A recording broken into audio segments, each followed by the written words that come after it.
GK से related update पाने के लिए सब्सक्राइब कीजिए हमारा चैनल स्टडी 786। फ्रेंड्स, आज का जो हमारा टॉपिक है वो है भूकंप, अर्थक्वेक। ठीक है, तो आज हम लोग इसको अच्छे से स्टडी करेंगे।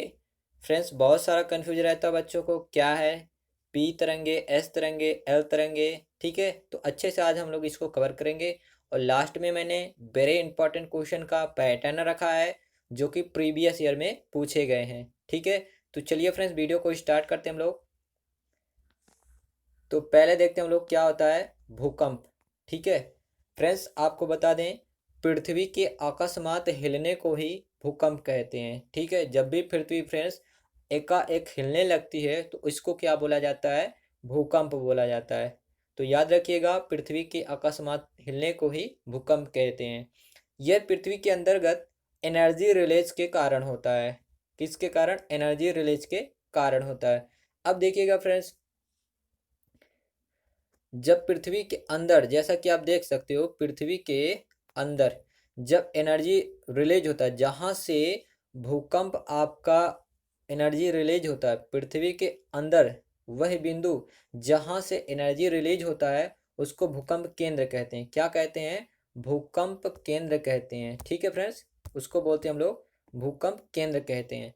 और देखना, भूकंप आने की सूचना पृथ्वी के ऊपर, जो पृथ्वी के ऊपर सबसे ऊपरी परत होती है, जहां पर यह सूचना सबसे पहले प्राप्त होता है कि भैया भूकंप आया है, तो उसको क्या बोलते हैं? भूकंप अधिकेंद्र बोलते हैं। तो इसको याद रखिएगा, पृथ्वी के अंतर्गत जिस स्थान से एनर्जी रिलीज होती है उसको बोलते हैं भूकंप केंद्र।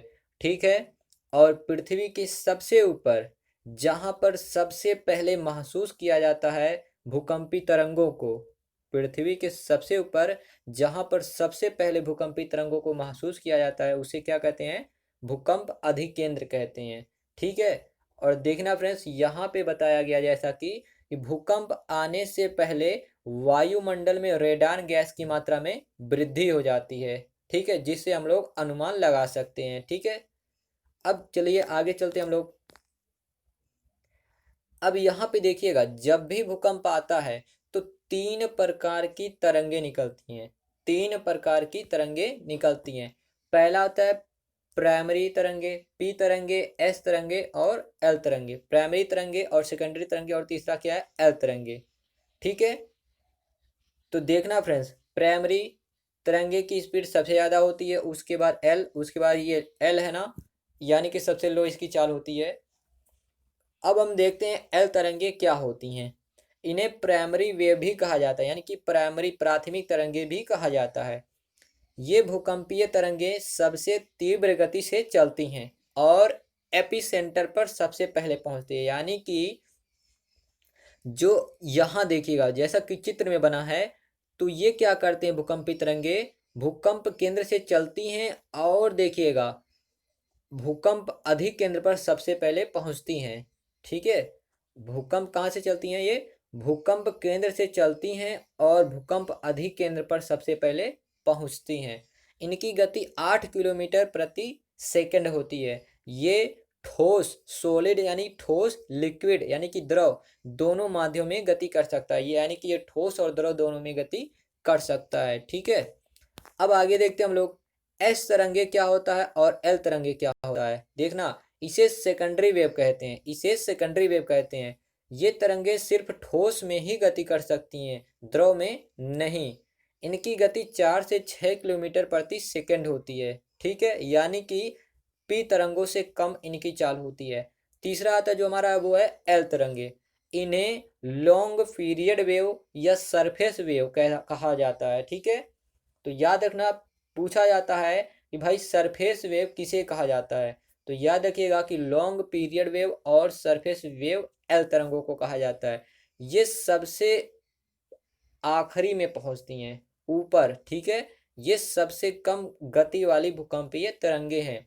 सभी तरंगों में सबसे विनाशकारी यही तरंगे होती हैं, यानी कि एल तरंगे ही होती हैं। इसके बाद देखिएगा, पी और यस तरंगे पुश करते हुए आगे बढ़ती हैं, जबकि एस तरंगे जिग जैग करते हुए ऐसे आगे बढ़ती हैं, ठीक है, जिग जैग करते हुए आगे बढ़ती हैं।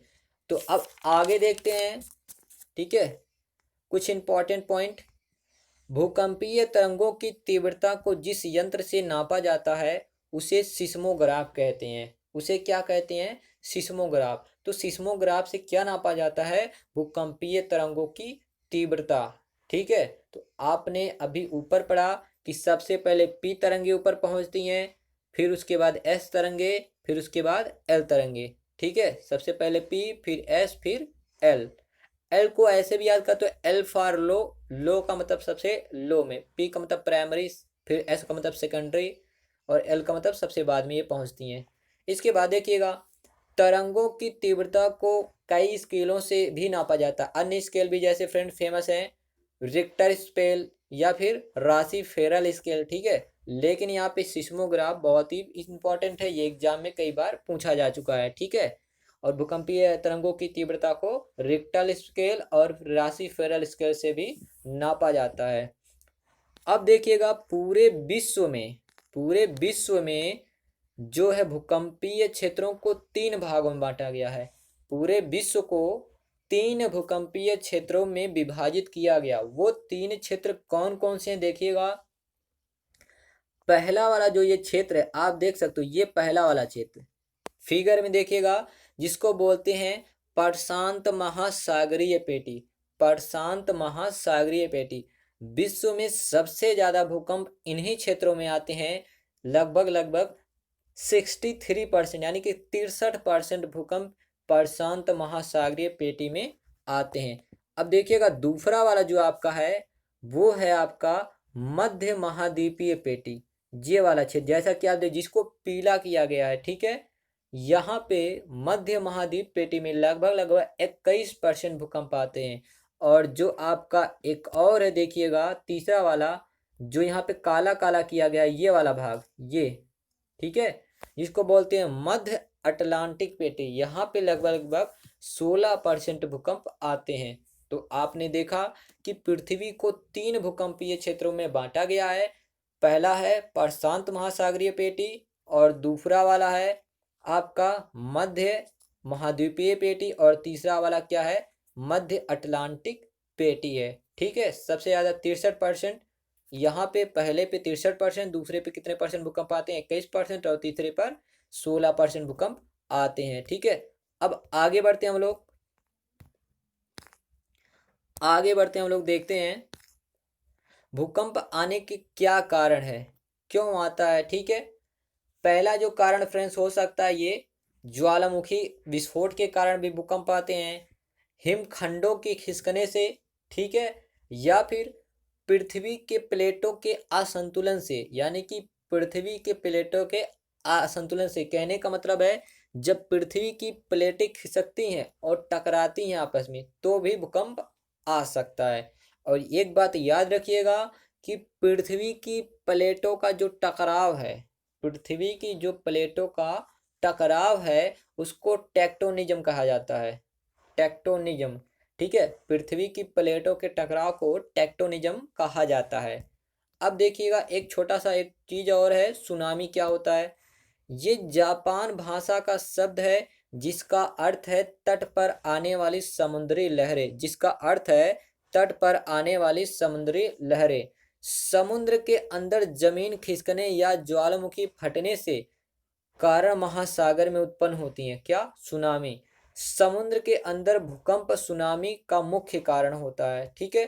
तो अब देखिएगा फ्रेंड्स, जो हमारा थ्योरी का सेशन था वो कंप्लीट होता है। तो अब वेरी इंपॉर्टेंट क्वेश्चन आज के देख लेते हैं हम लोग। देखिएगा, भूकंप के समय किन तरंगों का उद्गम होता है? तो भूकंप के तरंग समय पी तरंगे, एस तरंगे और एल तरंगे। तो आपका सही हो जाएगा कौन सा friend? P, S, L, D वाला आपका सही हो जाएगा। नेक्स्ट देखते हैं हमारा क्या है, कि रिक्टर पैमाने का उपयोग नापने के लिए होता है। तो किसके लिए? भूकंप की तीव्रता के लिए, ए वाला सही हो जाएगा। दूसरा वाला देखिएगा, निम्नलिखित भाषाओं में सुनामी शब्द किस भाषा है? तो सुनामी जापानी भाषा का शब्द है, बी वाला सही हो जाएगा। नेक्स्ट क्वेश्चन देखते हैं हम लोग क्या है, कह रहा कि अगला वाला क्वेश्चन हमारा, कि सिस्मोमीटर मापता है। तो क्या नापता है फ्रेंड्स, यहाँ पे देखिएगा भूकंप की तीव्रता, सी वाला सही हो जाएगा। पृथ्वी की सतह पर भूकंप केंद्र के ठीक ऊपर बिंदु को क्या कहते हैं? तो भूकंप केंद्र के ठीक ऊपर जो बिंदु होता है उसे अधिकेंद्र कहते हैं। क्या कहते हैं? अधिकेंद्र, सी वाला सही हो जाएगा। नेक्स्ट जो हमारा है, सुनामी का मुख्य कारण क्या है? सुनामी का मुख्य कारण क्या है? तो सुनामी का मुख्य कारण क्या है? समुद्र के अंदर भूकंप आना, सी वाला सही हो जाएगा। नेक्स्ट जो हमारा है 7 क्वेश्चन कह रहा है कि भूकंप का कारण होता है, भूकंप का कारण होता है तो क्या है? टेक्टोनिज्म, यानी कि पृथ्वी की प्लेटों का टकराना या खिसकना, ये एक कारण होता है। ठीक है, इसके अतिरिक्त अन्य कारण भी होते हैं। ठीक है, जैसे आपका हो गया पर्वतों का खिसकना या और ठीक है अन्य भी हो सकते हैं। तो टेक्टोनिज्म का क्या मतलब होता है? पृथ्वी के प्लेटों का टकराव। भूगर्भ में जिस स्थान पर भूकंपीय तरंगों की उत्पत्ति होती है उसको क्या कहते हैं? उसको क्या कहते हैं फ्रेंड्स? 8 वाले का सही हो जाएगा आपका भूकंप केंद्र। क्या कहते हैं? भूकंप केंद्र। ठीक है, बी वाला चीज। नेक्स्ट है कि निम्न में से कौन सी भूकंप में धरातलीय तरंगे होती हैं? कौन से भूकंप में? तो आपको मैंने बताया था जो एल है उसको सरफेस तरंगे भी कहते हैं, सी वाला आपका सही हो जाएगा, सी वाला आपका सही हो जाएगा। नेक्स्ट देखते हैं हम लोग, विश्व के सर्वाधिक भूकंप किस पेटी में आते हैं? तो प्रशांत महासागरीय पेटी में आते हैं, ए वाला आपका सही हो जाएगा। ठीक है, प्रशांत महासागरीय पेटी में आते हैं। नेक्स्ट पूछ रहा है कि तरल पदार्थों से होकर ना गुजरने वाली भूकंपीय तरंगे हैं। तो तरल पदार्थों में से होकर ना गुजरने वाली, यानी कि जो तरल पदार्थ से होकर नहीं गुजरता वो आपका क्या है फ्रेंड्स? देखिएगा एस है। क्या है? एस, बी वाला आपका सही होगा। ठीक है, बी वाला सही है। नेक्स्ट देखते हैं हमारा क्या है कि भूकंप आने से पहले वायुमंडल में किस गैस की मात्रा में? तो आपका रेडान हो जाएगा, डी वाला आपका सही हो जाएगा, रेडान आपका सही है। तो फ्रेंड्स इस प्रकार से जो आपके इम्पोर्टेंट क्वेश्चन थे और टॉपिक था आपका बढ़िया से कंप्लीट हुआ। फ्रेंड्स वीडियो पसंद आए तो वीडियो को लाइक करना और हमारे चैनल को सब्सक्राइब करना मत भूलना। Thank you.